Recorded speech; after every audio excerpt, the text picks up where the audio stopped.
anochecer del día de la resurrección, estando cerradas las puertas de la casa donde se hallaban los discípulos por miedo a los judíos, se presentó Jesús en medio de ellos y les dijo: la paz esté con ustedes. Dicho esto, les mostró las manos y el costado. Cuando los discípulos vieron al Señor, se llenaron de alegría. De nuevo les dijo Jesús: la paz esté con ustedes. Como el Padre me ha enviado, así también los envío yo. Después de decir esto, sopló sobre ellos y les dijo: reciban el Espíritu Santo. A los que les perdonen los pecados les quedarán perdonados, y a los que no se los perdonen les quedarán sin perdonar. El texto que escuchamos y lo que quiero comentar con ustedes de alguna forma requeriría un poco que ustedes estuvieran un poquito en la línea de lo que he estado predicando en las últimas semanas. Lo he estado publicando en redes, en la homilía dominical que se envía generalmente jueves, miércoles o jueves, para poder entender. Voy a tratar, como quiera, de explicar un poquito más de qué se trata para poder tener al menos una síntesis de lo anterior y de esta manera poder comprender cuál es el mensaje que nos tiene hoy el Señor al finalizar el tiempo de la Pascua. En los capítulos, prácticamente en el capítulo 16, aunque empieza desde el 15, empieza ya nuestro Señor a anunciar la venida del Espíritu Santo. Los hemos leído, estos textos los hemos leído a partir de hace 2 domingos. Hemos estado leyendo estos capítulos, estos textos que ya van llamando nuestra atención sobre el tema del Espíritu. Juan llama al Espíritu, entre otros muchos nombres que le da, pero uno donde hace mucho énfasis es el Paráclito.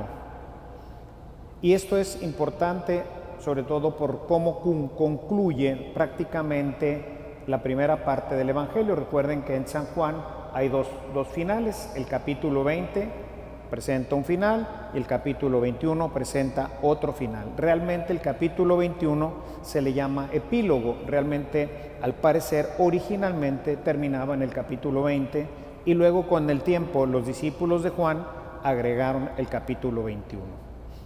Ahorita van a ver la importancia de esto.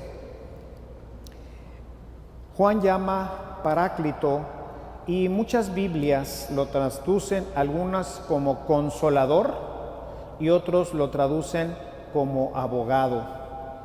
La verdad es que, como lo hacen las Biblias más modernas hoy, ya no lo traducen y entonces uno tiene que investigar un poco más qué quiere decir Paráclito, porque dice: y entonces yo les enviaré el Paráclito. ¿Qué es Paráclito? Paráclito viene del griego parakletos, y esto los comentaristas dicen que la traducción más cercana sería la de abogado, pero no precisamente en la idea que nosotros tenemos de abogado. O sea, abogado, generalmente pensamos en una situación judicial, ¿no es cierto? Necesito un abogado para este asunto judicial. Y lo que pasa es que el abogado o el parácletos en Grecia era quien hablaba en lugar de otra persona. Ese es el paráclito, que finalmente en un juicio, pues el abogado habla a nombre de su defendido y sirve como intérprete de la ley entre el juez y la otra persona. Es decir, es un intermediario el que habla. Dice Jesús: les voy a enviar otro paráclito. Esto quiere decir que ya hay un paráclito. ¿Quién es el primer paráclito? El primer paráclito es Jesús. Él es el primer paráclito. Habla en lugar de Dios. Por eso les va a hacer mucho sentido esto que hemos leído mucho, sobre todo en el Evangelio de Juan, que dice: estas palabras que yo les digo, no las digo por mi cuenta, sino las digo porque esto es lo que yo le he oído al Padre. Él es el que habla en lugar del Padre, por eso Él es el Paráclito. porque Él habla en lugar del Padre y todo lo que ha oído del Padre nos lo ha comunicado. Es decir, Él ha sido el que ha desarrollado a través de la acción del Espíritu Santo que poseía, sabemos que como Dios siempre, pero que tenemos esta referencia, vean ahora la importancia de todo que le dan todos los sinópticos, incluso San Juan, en el tema del bautismo de Jesús, que recibe el Espíritu Santo, que es el que va a constituirlo en el Paráclito. Él es el primer Paráclito y va a enviar otro Paráclito. ¿Quién es el otro Paráclito? El otro Paráclito eres tú, soy yo. Somos todos los bautizados, los que hemos recibido al Paráclito. Y entonces nosotros ahora hablamos en lugar de. ¿En lugar de quién hablamos? Hablamos en lugar de Cristo. Todo lo que hemos escuchado, todo lo que hemos sabido de Él, ahora se los transmitimos. No es nuestra palabra. De ahí la importancia de predicar con la Biblia en la mano. ¿Por qué? Porque lo que estamos predicando lo estamos haciendo en el nombre del Señor y estamos hablando de lo que conocemos, de lo que sabemos, de lo que hemos nosotros escuchado directamente a Cristo, y cada uno de nosotros de esta forma se convierte en el Paráclito. Jesús en el capítulo 16 dice: mi Padre les enviará al Paráclito. Y este Paráclito es lo que estamos hoy celebrando, la venida de este Paráclito que nos convierte ni más ni menos que en los continuadores de la obra. La obra la inicia Jesús, el primer Paráclito, quien habla en nombre del Padre. Pero el Paráclito, decíamos, también habla al Padre de parte de nosotros. Por eso San Pablo dirá que tenemos un solo intercesor, un solo Paráclito, que es Cristo. Él es el que está continuamente hablando de nosotros, nos representa, habla de nosotros al Padre. Y esta misma función la tenemos nosotros. Hablamos a nuestros hermanos de Dios, pero pues también nosotros recogemos de Dios y hablamos de nuestros hermanos a Dios. De tal manera que se cumple esa función de Paráclito. Pues bien, con esto, que es un poquito el resumen de estas últimas dos homilías, vamos a entender hoy qué es lo que pasa en este capítulo. En este capítulo, en Juan, el Pentecostés ocurre el mismo día de la resurrección. O sea, recuerden que es un evangelio tardío, entonces Juan ya no tiene pues mucho empacho de platicarnos todo el tema que nos platica Hechos de los Apóstoles, que estuvo 40 días con ellos, etcétera. Todo esto él se lo abrevia y entonces a él lo que le interesa es directamente el mensaje. Entonces el mismo día de la resurrección, ese mismo día llega Jesús, les da el Paráclito, les da al Espíritu Santo y termina el verso 21, dice: así también yo los envío. Todos los sinópticos, si ustedes ven los sinópticos, ¿verdad? Lucas, Mateo y Marcos, van a encontrar que su último capítulo, las últimas palabras de Jesús se refieren al envío. Es decir, la misión no ha terminado. Por eso le llamamos a nuestra organización ITE. Vayan, porque esto es como terminan todos los evangelios. Vayan. Jesús nos envía a continuar la obra. Ustedes y yo somos los continuadores de la obra que viene desde Jesucristo hasta nuestra época, en una función paraclética, de tal manera que en la medida en que nosotros respetamos el tema paráclito, es decir, que hablamos de las cosas que hemos escuchado, que conocemos de Jesucristo, la obra continúa. Pero ¿qué pasa si el Paráclito no habla de lo que dice su cliente, sino que se inventa historias? Lo más seguro es que el pobre cliente termine condenado. ¿Qué ha pasado en nuestra iglesia? La falta de la escritura ha hecho que la iglesia se vaya achicando, y en medio de ello un montón de problemas, porque somos poco bíblicos, porque no conocemos la Sagrada Escritura. Y entonces, ¿de qué hablamos? ¿De qué hablamos con nuestros hijos? ¿De qué hablamos con nuestros amigos? ¿De qué hablamos en nuestras reuniones? ¿Quiénes son los continuadores de la obra? Jesús envía y este es, como es el final, originalmente este era el capítulo final de Juan. En el capítulo final de Juan está lo mismo que en el capítulo 28 de Mateo, en el capítulo 16 de Marcos y en el capítulo 24 de Lucas. El envío, vayan, yo los envío a continuar la obra. Juan especifica, porque estamos ya al final del siglo, y él está preocupado de que la doctrina no se mantenga. Entonces, por eso habla del Paráclito. Recuerden que ustedes cuando prediquen, que ustedes tienen que hablar de Jesús, de quien han oído ustedes hablar, y ahora ustedes tienen que hablar a las siguientes generaciones. ¿Qué va a pasar dentro de 40 o 50 años? Los que estamos aquí, mayores de 50, lo más seguro es que no estemos. Tendríamos 90 años dentro de 40 años, que es una generación. Los demás son los que quedarán aquí, si es que permanecen 40 años firmes. Serán los únicos que estarán.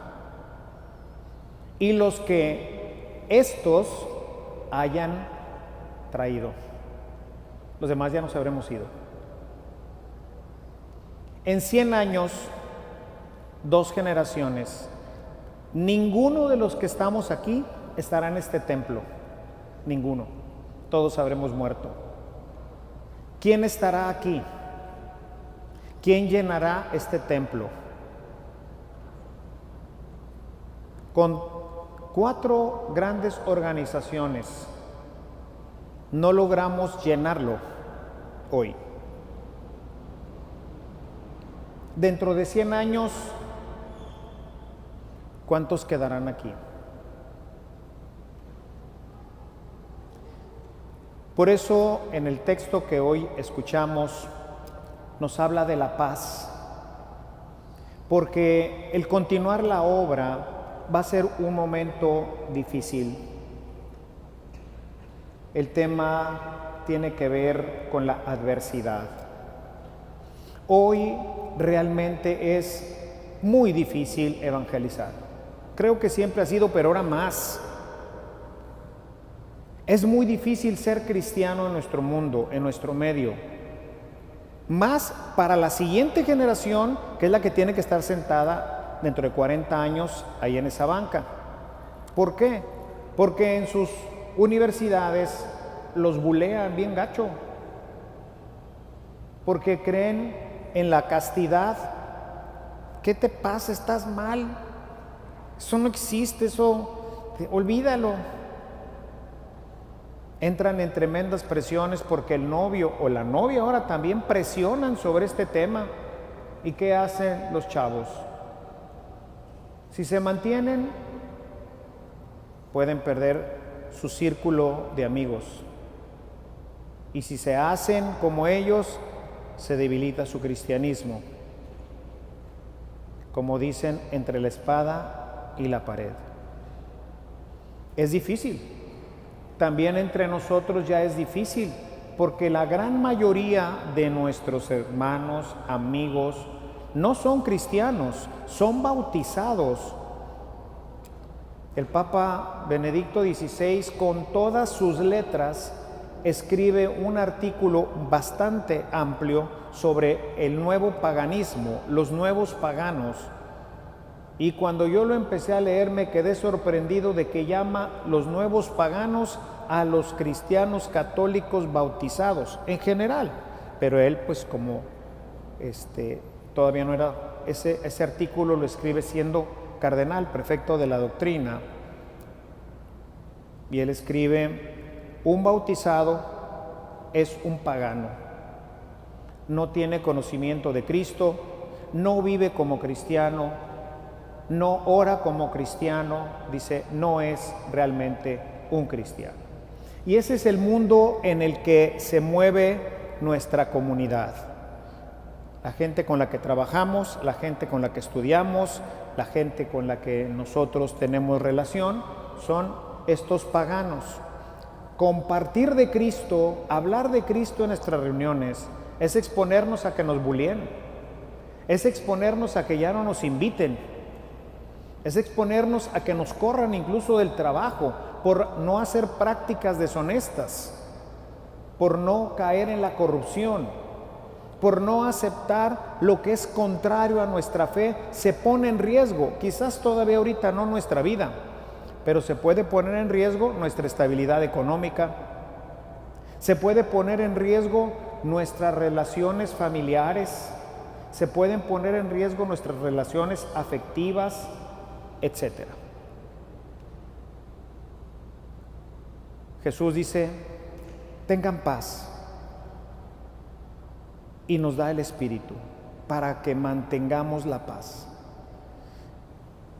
Sería hoy imposible hablar de la multiforme acción del Espíritu en nuestras vidas, pero si el Espíritu va a ser un paráclito y vamos a tener que hablar en nombre de Cristo, necesitamos tener paz en el corazón y saber que tenemos un Padre en el cielo que nos ama más que a los pájaros y que a las flores, y que a pesar de todo esto que estoy diciendo, de todos los riesgos que podemos tener, nosotros saldremos vencedores. No perderemos a los novios ni a las novias, no perderemos a las siguientes generaciones si verdaderamente nosotros respetamos y creemos lo que nos está diciendo y aceptamos el reto de recibir el Espíritu Santo y de convertirnos en auténticos continuadores de la obra de Jesús. Jesús en el capítulo 15, en el verso 18 dice: si el mundo los odia, sepan que me ha odiado a mí antes que a ustedes. Si ustedes fueran del mundo, atentos, si ustedes fueran del mundo, el mundo amaría lo suyo, pero como no son del mundo, sino que yo los escogí de entre el mundo, por eso el mundo los odia. Entonces, esto es algo que tenemos que tener bien claro, hermanos. Los niños desde casa tienen que saber que van a batallar en sus escuelas, que cuando sean jovencitos y adolescentes los van a bulear, que van a tener problemas incluso con maestros, con maestras que no creen en esto, que van a tratar de insistir en todo este tema de la educación sobre el género y tantas otras tonterías que hoy tratan de meter desde edades muy pequeñas en los niños. He platicado con Sonia, nuestra directora, qué va a pasar el día en que la Secretaría de Educación nos mande a una pareja de gays con un niño para que vean las nuevas familias, para que los niños desde pequeños puedan ver y conocer que existen otras formas de hacer familia. ¿Qué va a pasar? Pues obviamente que no los vamos a dejar entrar. ¿Y qué va a pasar? Los van a acusar. Y probablemente Sonia y yo y no sé quién más terminemos en la cárcel por oponernos al mal, a la corrupción, al deterioro de la familia y de la sociedad. ¿Y qué harán ustedes, papás? ¿Dejarán ir a sus hijos? ¿Se arriesgarán como algunos matrimonios en donde esto se ha hecho más grave, como en Estados Unidos, y enfrentarán la prisión porque ustedes no dejaron ir a su niño el día que iba a ir la pareja de gays?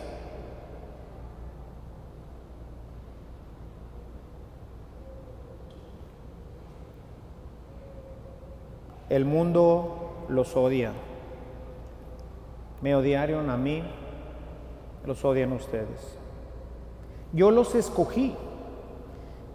Y por eso en el Evangelio de Lucas, al final, capítulo 24, a partir del verso 48, dice: no se vayan de aquí si no tienen la fuerza del Espíritu Santo? Porque no la van a hacer, no la van a armar, como dicen los chavos. No van a tener la fuerza para decir sí y qué, y enfrentar el martirio, y enfrentar la persecución.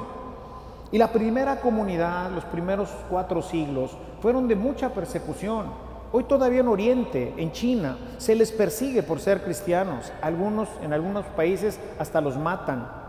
Hemos oído de las bombas que ponen en los templos y mueren muchos cristianos. Nosotros no tenemos todavía eso, pero quizás no está lejos, al menos la prisión. Tengan paz, dice el Señor, tengan paz. Los necesito como continuadores de la obra. Reciban el Espíritu Santo. El envío del Espíritu Santo en Juan tiene la valencia de continuar absolutamente toda la misión de Cristo. Y una de las misiones más importantes fue la reconciliación del mundo con Dios. Y por eso les da el Espíritu Santo para que perdonen los pecados y de esa forma se dé la reconciliación o continúe el proceso que Él inició. Nosotros, ustedes como laicos, no son llamados a esto. Son llamados a continuar la misión, no en la línea de reconciliación, como lo hace los apóstoles, sino en la línea del pueblo que busca mantener la obra de Cristo. Y para ello tienes que predicar y tienes que hablar del Señor. Esta es la misión de cada uno de nosotros, hablar del Señor. Dice, no tengan miedo, confíen. Dice en el capítulo 16, verso 33, estas cosas les he hablado para que en mí tengan paz. Se fijan cómo el tema de la paz lo toca continuamente a partir de estos capítulos que les llamamos el Testamento de Jesús, que son los de la cena, se le llaman los discursos de la cena, a capítulo 13, 14, 15, 16 y 17, donde nos deja el testamento y nos dice por dónde viene el asunto, qué es lo que va a pasar, qué es lo que va a ocurrir con nosotros, qué es lo que ha hecho. Los he sacado del mundo, los he llamado a ser parte de mi equipo y por eso los van a perseguir, pero dice, en el mundo van a tener tribulación, pero confíen, yo he vencido al mundo. No se amedrenten. Si les hacen bullying, chicos, no pasa nada. Se lo hicieron a Jesús. Si eres el Hijo de Dios, baja de la cruz. Se burlaban de Él, escupían. Si perdemos amistades, pues a lo mejor esas amistades ni eran convenientes. Si perdemos ese novio o esa novia porque no quisimos condescender en lo que nos pedía. Si tenemos problemas en nuestros matrimonios por mantenernos firmes en nuestra fe, pues bien vengan, así es. Sepan que así es palabra del Señor, no es mía.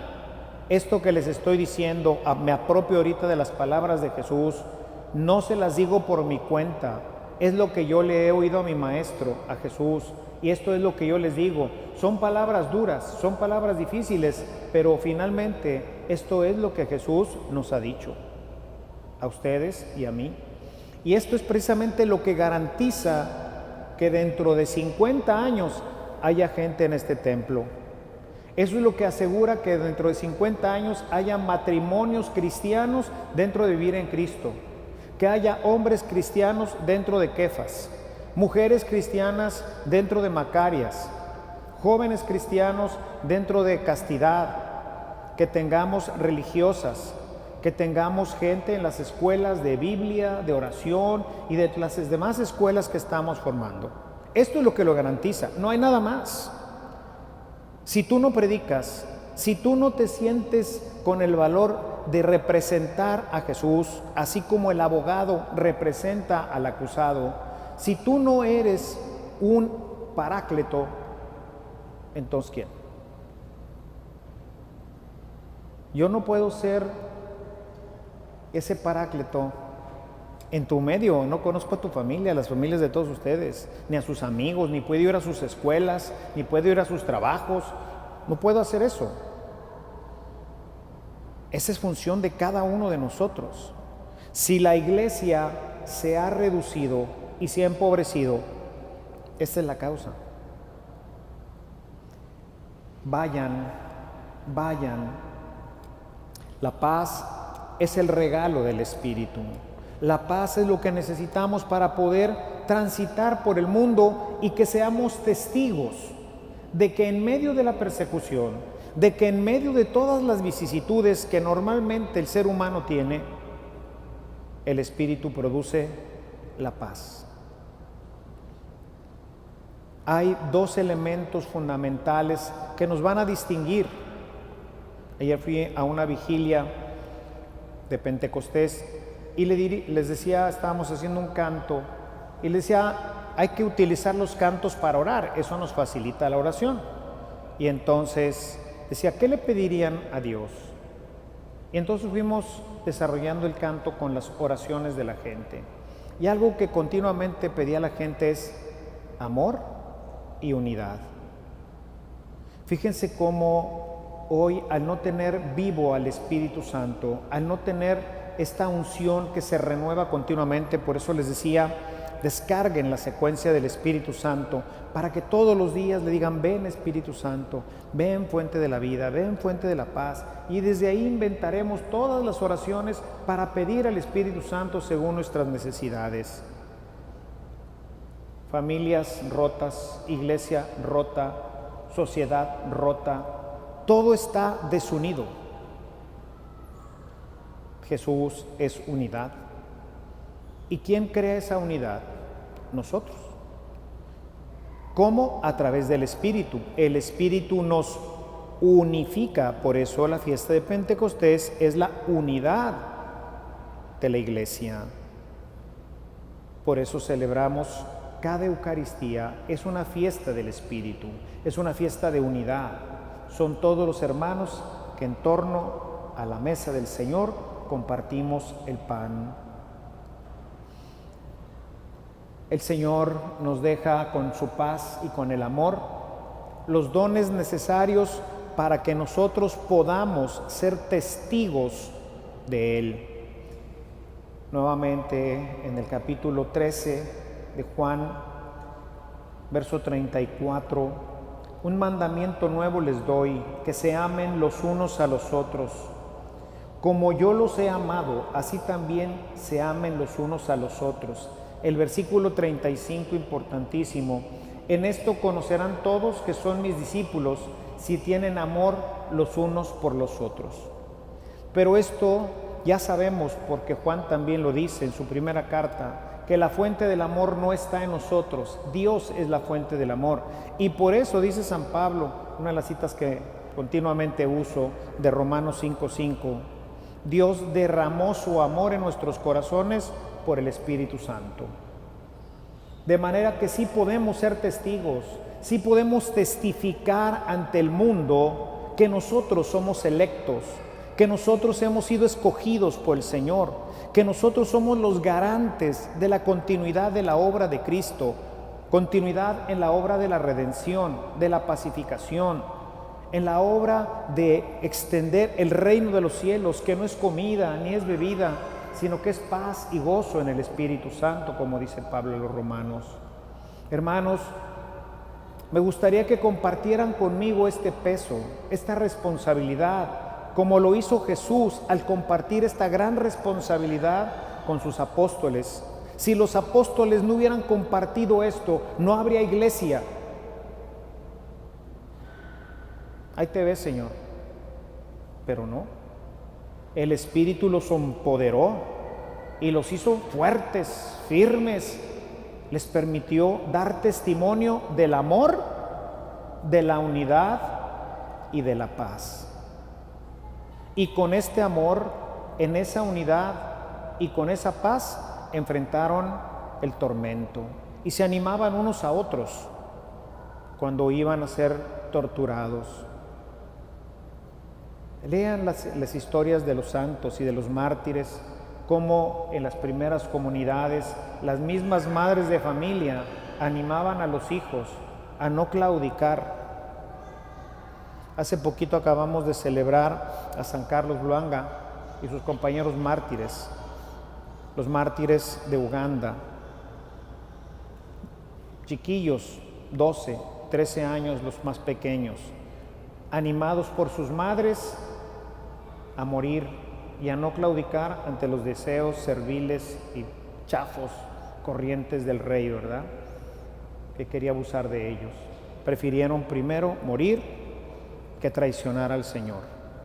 Sobre nosotros que estamos aquí recae el peso de lo que va a pasar dentro de 100 años, de lo que va a pasar dentro de 50 años. Yo ya no estaré aquí. Voy a cumplir 69, el año que entra 70 y 50, 120. Pues nadie los vive, ¿verdad? Bueno, normalmente. Yo ya no estaré. ¿Quién estará aquí predicando? No sé. ¿Quién estará predicando lo que yo estoy predicando? No sé. ¿Quién estará en esas bancas? Tampoco sé. Muchos de ustedes tampoco ya estarán. ¿Estarán aquí sus hijos? ¿Estarán aquí sus nietos? ¿Estarán aquí los matrimonios, nuevos matrimonios en vivir en Cristo? ¿Estarán aquí nuevos Kefas, nuevas Macarias, nuevas hijas de la visitación? ¿Estarán aquí en este templo celebrando? ¿O seguiremos en este proceso de extinción del cristianismo, particularmente del católico? Es un peso grande el que pesa sobre nosotros, porque no hay nadie más que lo haga, más que el Paráclito, y hay que asumir este compromiso, este envío que nos hace Jesús. Vayan, dice, vayan, y los envió, dice, y los envió. Él nos envía hoy. Ante este envío, yo quisiera invitarlos a hacer ahora una oración para pedir el Espíritu Santo para cada uno de nosotros y para cada uno de nuestros hermanos. Quiero invitarlos a que oremos unos por otros para pedir este don del Espíritu. Los que quieran, háganlo. Los que no, pues absténganse, ¿verdad? O sea, no es una oración y el que quiere la hace. Y yo quisiera, vamos a hacerlo en dos momentos. El primer momento vamos a pedir por nosotros mismos y después vamos a pedir por el hermano o la hermana que está junto a mí. Con una oración muy sencilla, yo la haré con ustedes para guiarlos en esta oración. Los que gusten ponerse de pie para hacer esta oración. Y en este día de Pentecostés les invito a quien guste, puede cerrar sus ojos o puede mantenerlos abiertos, como cada quien la quiera hacer la oración, pero que la haga de todo corazón, que la haga de todo corazón. Quiero que repitan conmigo: Jesús, Hijo de Dios, tú prometiste enviarnos el Espíritu Santo y lo hemos recibido. Lo recibimos en nuestro bautismo. Ahora quiero pedirte que renueves este don, que des a mi vida una nueva efusión de espíritu, para que pueda ser tu testigo, para que pueda ser tu enviado, para que tu iglesia continúe y se fortalezca. Ven, Espíritu Santo, llena mi corazón, transforma mi mente, toma todos mis sentidos y úsalos para bien de la iglesia.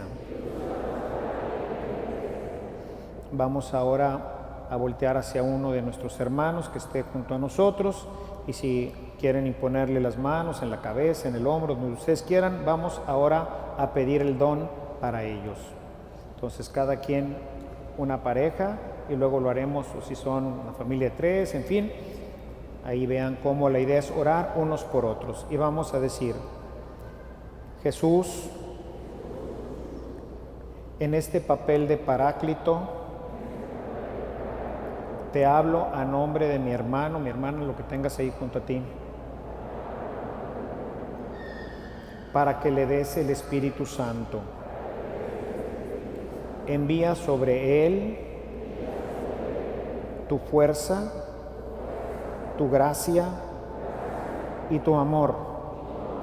Transfórmalo en una criatura nueva.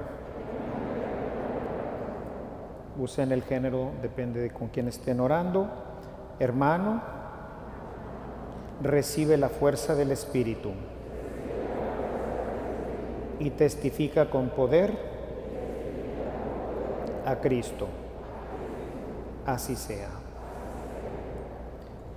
Con esta oración que el Señor siempre escucha, tendremos seguramente estas bancas siempre llenas. Que el Señor nos conceda a todos poder ser paráclitos y aceptar esta gran misión de ser enviados. Este servicio llegó hasta ti gracias a la aportación económica de nuestros suscriptores. Si deseas formar parte de esta gran obra de evangelización, agradeceremos cualquier aportación que salga de tu corazón. También te invitamos a visitar nuestro centro de evangelización en línea, en donde encontrarás de forma gratuita una diversidad de material para tu crecimiento espiritual o el de tus grupos apostólicos. Que el amor de Cristo y la ternura de María reinen por siempre en tu corazón. Hasta la próxima.